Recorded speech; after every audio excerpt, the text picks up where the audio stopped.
2019 தேர்தல் நடந்ததான். மோடி வந்து அவர்கள் வந்து நாமினேஷன் பண்ணுறதுக்காக வந்து இங்கே எல்லா சிஎம்ஐ கூப்பிட்டாங்களா. அப்போ எடப்பாடியாரை கூப்பிட்டாரா. எடப்பாடியார் வந்து அவர் வந்து தோற்று போகிற கேண்டிடேட், நான் எதுக்கு வரணும்னு சொன்னாராம். அதனால அப்போ இருந்தே அவருக்கு மனசில் ஒரு இதுவான். அதனால என்ன யார் கோமாளிங்க, நீங்கள் தான் கோமாளி. 2019 நீங்கள் கட்சியிலேயே சேரல, எனக்கு தெரிஞ்சு 2020 தான் சேர்ந்தீங்க.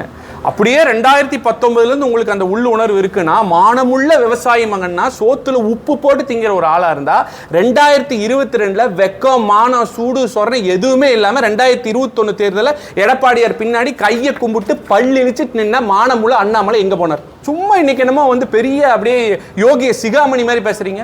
பதில் சொல்லுங்க.